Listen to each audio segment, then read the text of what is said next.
नमस्कार दोस्तों, मैं बलदेव प्रजापति आप सभी का स्वागत करता हूं एक बार फिर से अपने YouTube मंच में। आज की जो सबसे बड़ी खबर आ रही है, उत्तर प्रदेश में मिल्कीपुर सीट पर उपचुनाव होने वाला है। और मिल्कीपुर सीट पर जो उपचुनाव होगा उस पर समाजवादी पार्टी ने अजीत प्रसाद को अपना प्रत्याशी पहले ही बना चुकी है। और अजीत प्रसाद जो हैं वो अवधेश प्रसाद के बेटे हैं। अवधेश प्रसाद अयोध्या के सांसद हैं। अब ये अटकलें लगाई जा रही है कि मिल्कीपुर विधानसभा सीट पर जो उपचुनाव होना है, जनवरी में दिल्ली में विधानसभा आम चुनाव होगा।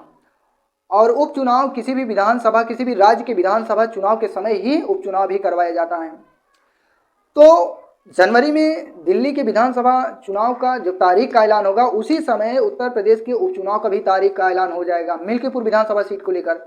अब वहीं पे राजनीतिक विशेषज्ञों का कहना है कि इस पे 9 सीटों पे विधानसभा उपचुनाव होगा उत्तर प्रदेश में। अब 8 सीटें वो हैं जो बागी विधायक हैं उत्तर प्रदेश में, जो बागी विधायक हैं समाजवादी पार्टी के बागी विधायक, जो विधान परिषद के चुनाव के समय पे समाजवादी पार्टी के विधायक होते हुए भी उन्होंने क्रॉस वोटिंग कर दी थी बीजेपी को। तो अब पता चल रहा है कि ये सदन में इनके खिलाफ जो है लेटर लिख के अखिलेश यादव इनकी सदस्यता निरस्त करवाएंगे और यहाँ पे होगा उपचुनाव। हालांकि इस दिसंबर स्टार्ट हो गया है, अभी तक कुछ हुआ नहीं। तो बागी विधायकों का इस्तीफा अखिलेश यादव करवाएंगे कि नहीं करवाएंगे, ये तो देखने वाली बात होगी। लेकिन आप लोग बताइएगा, क्या बागी विधायकों का इस्तीफा होना चाहिए कि नहीं? वैसे तो अखिलेश यादव बागी विधायकों का जो है इस्तीफा नहीं करवाएंगे, क्योंकि उनको पता है उपचुनाव किस तरीके से होता है, आप लोगों ने देखा। तो उपचुनाव शासन प्रशासन के जरिए लड़ा जा रहा है, तो यहाँ पे अखिलेश यादव का जीतना थोड़ा सा मुश्किल है। तो उपचुनाव 9 सीटों पर नहीं, 1 सीटों पर तो क्लियर है मिल्कीपुर विधानसभा सीट पर। अब मिल्कीपुर विधानसभा सीट पर जब उपचुनाव होगा तो यहाँ पे अवधेश प्रसाद के बेटे अजीत प्रसाद को यहाँ से टिकट मिला है। आशंका है कि ये टिकट भी कटना माना जा रहा है कि काट दिया जाएगा। लेकिन अखिलेश यादव इस टिकट को काटने के लिए बहुत विचार कर रहे हैं कि अयोध्या की हार का बदला कहीं मिल्कीपुर सीट पर योगी आदित्यनाथ न लें। तो इसलिए मजबूत कैंडिडेट उतारने के लिए यहाँ पे पूरा प्रयास किया जा रहा है। अजीत प्रसाद ही हो सकता है रहें। अगर ये नहीं होंगे तो कौन आएगा? अगर आते हैं तो हम आप लोग को ज़रूर जानकारी देंगे।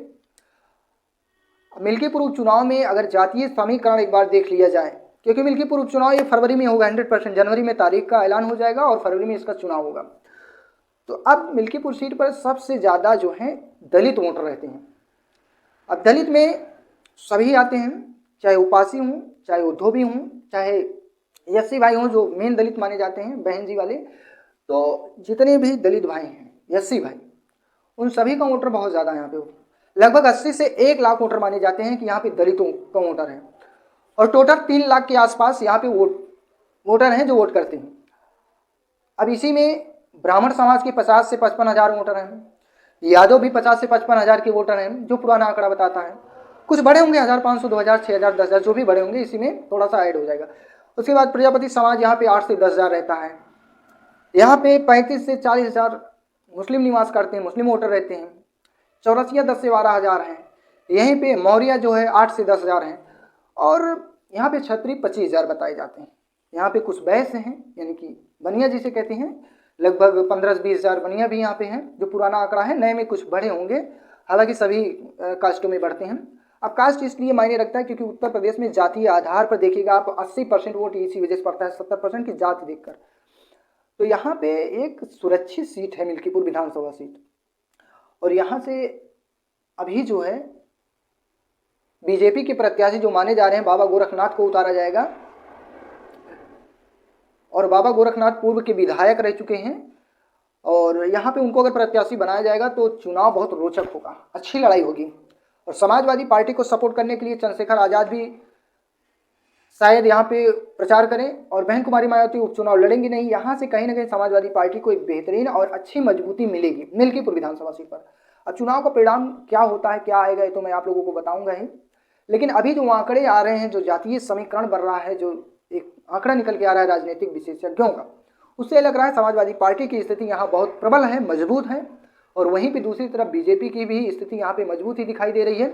लेकिन अब चुनाव कौन जीतेगा ये तो वक्त बताएगा, क्योंकि उपचुनाव हमेशा सरकार का होता है। अब जनता निर्णय करेगी मिल्कीपुर विधानसभा सीट पर किसको वो अपना प्रतिनिधित्व बनाए, किसको विधायक बनाएगी।